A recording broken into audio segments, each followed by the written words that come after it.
ओम शांति। आज की मुरली 2 अगस्त 2024। तो चलिए मुरली को पूरा सुनते हैं। प्रातः मुरली ओम शांति बाप दादा। मीठे बच्चे, तुम्हारे निजो संस्कार पवित्रता के हैं। तुम रावण के संग में आकर पतित बने, अब फिर पावन दुनिया का मालिक बनना है। प्रश्न: अशांति का कारण और उसका निवारण क्या है? उत्तर: अशांति का कारण है अपवित्रता। अब भगवान बाप से वादा करो कि हम पवित्र दुनिया बनाएंगे, अपनी सिविल आई रखेंगे, क्रिमिनल नहीं बनेंगे, तो अशांति दूर हो सकती है। तुम शांति स्थापन करने के निमित्त बने हुए बच्चे कभी अशांति नहीं फैला सकते। तुम्हें शांत रहना है, माया के गुलाम नहीं बनना है। ओम शांति। बाप बैठ बच्चों को समझाते हैं कि गीता के भगवान ने गीता सुनाई, एक बार सुनाकर फिर तो चले जाएंगे। अभी तुम बच्चे गीता के भगवान से वही गीता का ज्ञान सुन रहे हो और राजयोग भी सीख रहे हो। वो लोग तो लिखी हुई गीता पढ़कर कांड कर लेते हैं, फिर मनुष्य को सुनाते रहते हैं। वो भी फिर शरीर छोड़ जाए, दूसरे जन्म में बच्चा बने, फिर तो सुना न सके। अब बाप तुमको गीता सुनाते रहते हैं जब तक तुम राजाई प्राप्त करो। लौकिक टीचर भी पाठ पढ़ाते ही रहते हैं, जब तक पाठ पूरा हो सिखाते रहते हैं। पाठ पूरा हो जाता फिर हद की कमाई में लग जाते। टीचर से पढ़े, कमाई की, बूढ़े हुए, शरीर छोड़ा, फिर दूसरा शरीर जाकर लेते हैं। वो लोग गीता सुनाते हैं। अब इससे प्राप्ति क्या होती है ये तो कोई को पता नहीं। गीता सुनाकर फिर दूसरे जन्म में बच्चा बना तो सुना न सके। जब बड़े हो, बुजुर्ग बने, गीता पढ़ी हो, तब फिर सुनावे।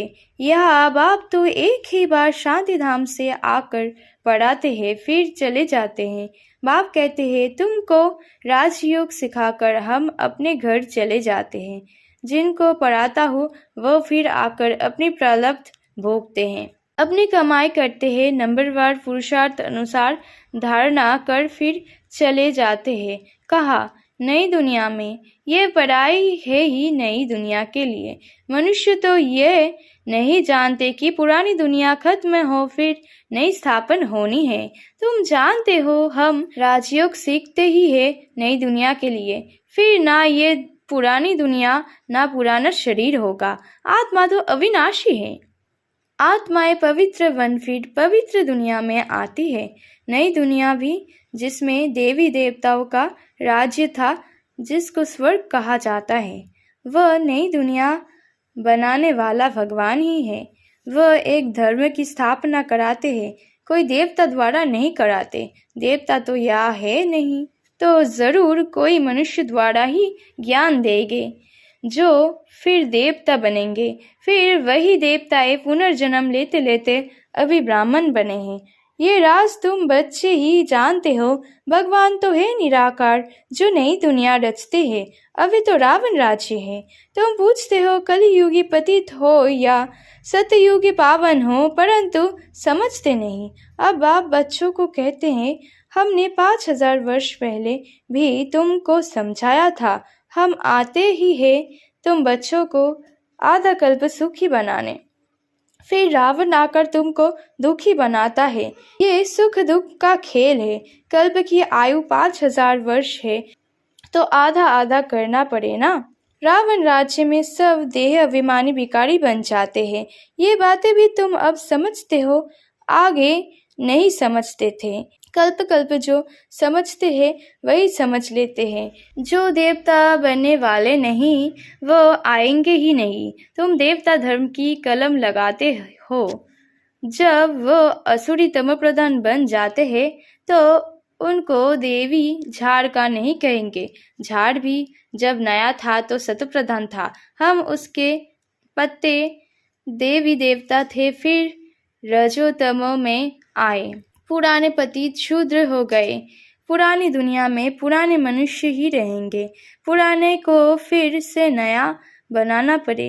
अब देवी देवता धर्म ही प्राय लोप हो गया है। बाप भी कहते हैं जब जब धर्म की ग्लानि होती है तो पूछा जाएगा किस धर्म की ग्लानि होती है। जरूर कहेंगे आदि सनातन देवी देवता धर्म की, जो मैंने स्थापन किया था वो धर्म ही प्राय लोप हो गया, उसके बदले अधर्म हो गया है। तो जब धर्म से अधर्म की वृद्धि होती जाती तब बाप आते हैं।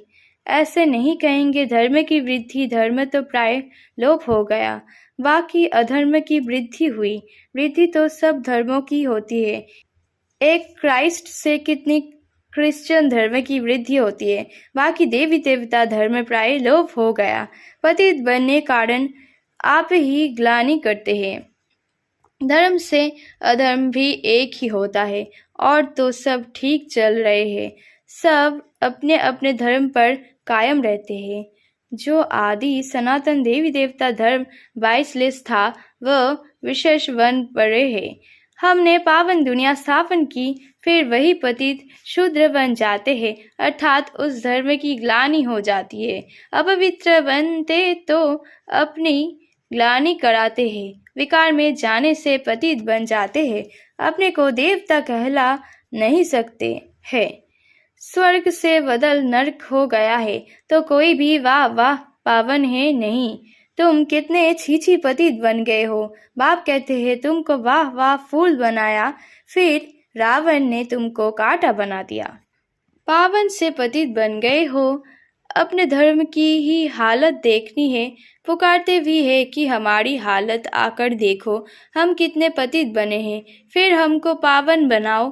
पतित से पावन बनाने बाप आते हैं तो फिर पावन बनना चाहिए, औरों को भी बनाना चाहिए। तुम बच्चे अपने को देखते रहो कि हम सर्वगुण संपन्न बने हैं, हमारी चलन देवताओं मिसल है। देवताओं के राज्य में तो विश्व में शांति थी, अब फिर तुमको सिखलाने आया हूँ विश्व में शांति कैसे स्थापन हो, तो तुमको भी शांति में रहना पड़े। शांत होने की युक्ति बताता हूँ कि मेरे को याद करो तो तुम शांत हो, शांति धाम में चले जाएंगे। कोई बच्चे तो शांत रहकर औरों को भी शांति में रहना सिखलाता है, कोई अशांति कर देते हैं, खुद अशांत रहते हैं तो औरों को भी अशांत बना देते हैं। शांति का अर्थ नहीं समझते। यहाँ आते हैं शांति सीखने, फिर यहाँ से जाते हैं तो अशांत हो जाते हैं। अशांति होती ही है अपवित्रता से। यहाँ आकर प्रतिज्ञा करते हैं बाबा हम आपका ही हूँ, आपसे विश्व की बादशाही लेनी है। हम पवित्र रहकर फिर विश्व के मालिक जरूर बनेंगे। फिर घर में जाते हैं तो माया तूफान में ले आती है, युद्ध होती है ना, फिर माया के गुलाम बन पतित बनना चाहते हैं।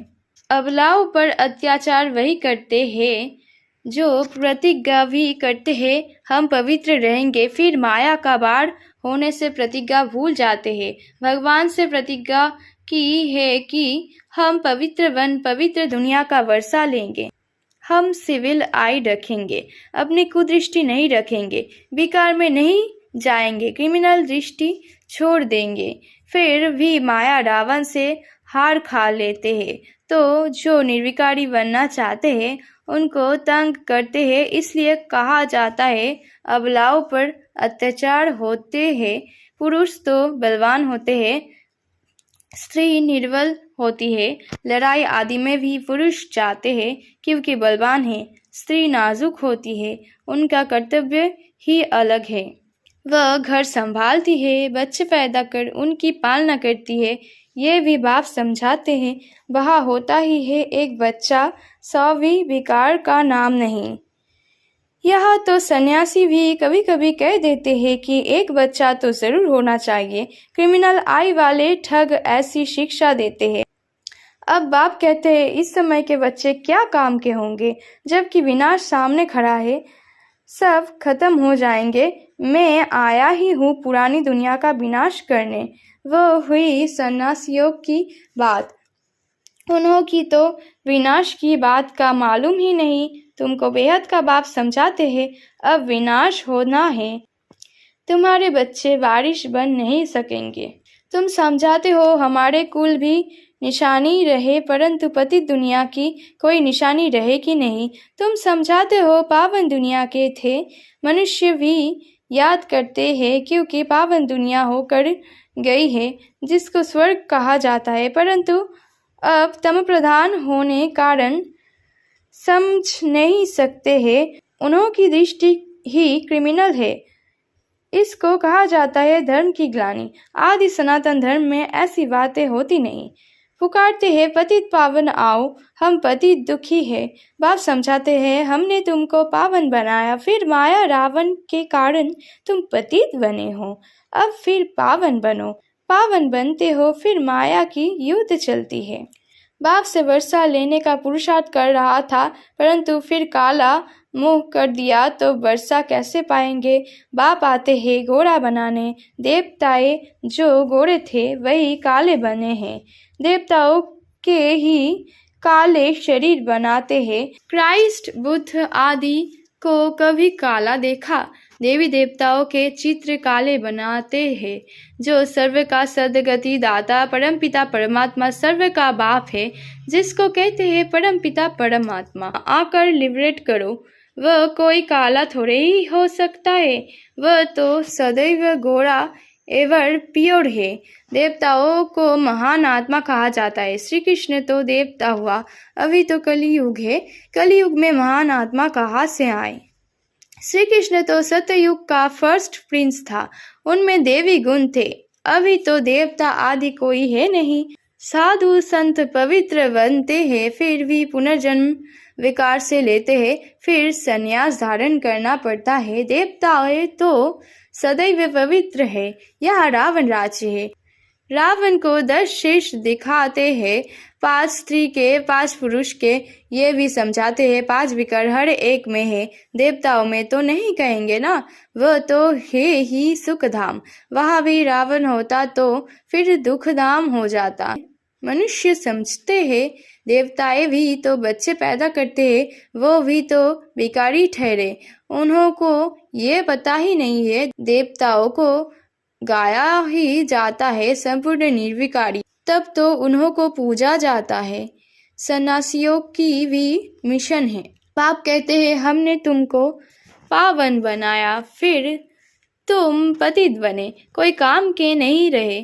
जब ऐसे पतित बन जाते हो तब फिर पावन बनाने हमको आना पड़ता है। ये ड्रामा का चक्र है जो फिरता रहता है। हेवन में जाने के लिए फिर देवी गुण भी चाहिए। क्रोध नहीं होना चाहिए, क्रोध है तो वह भी जैसे असुर कहलाएंगे।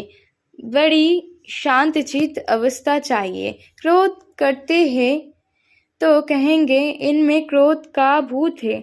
जिनमें कोई भी भूत है वो देवता बन ना सके, नर से नारायण बन ना सके। देवता तो है ही निर्विकारी, यथा राजा रानी तथा प्रजा निर्विकारी है। भगवान बाप ही आकर संपूर्ण निर्विकारी बनाते हैं।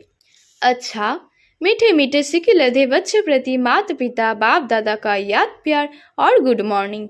रूहानी बाप की रूहानी बच्चों को नमस्ते नमस्ते नमस्ते। धारणा के लिए मुख्य सार। बाप से पवित्रता की प्रतिज्ञा की है तो अपने को माया के बाढ़ से बचाते रहना है, कभी माया का गुलाम नहीं बनना है। इस प्रतिज्ञा को भूलना नहीं है, क्योंकि अब पावन दुनिया में चलना है। देवता बनने के लिए अवस्था को बहुत बहुत शांतचित्त बनना है।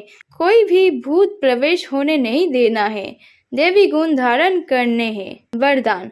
फरिश्ते स्वरूप की स्मृति द्वारा बाप की छत्र छाया का अनुभव करने वाले विघ्न जीत भव। अमृत वेले उठते ही स्मृति में लाओ कि मैं फरिश्ता हूँ।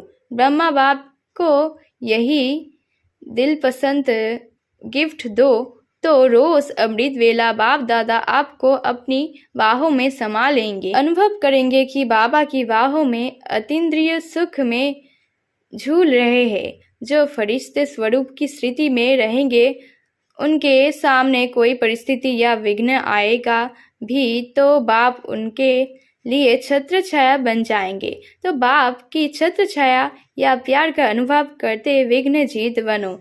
आज की स्लोगन, सुख स्वरूप आत्मा स्वस्थिति से परिस्थिति पर सहज विजय प्राप्त कर लेती है। ओम शांति।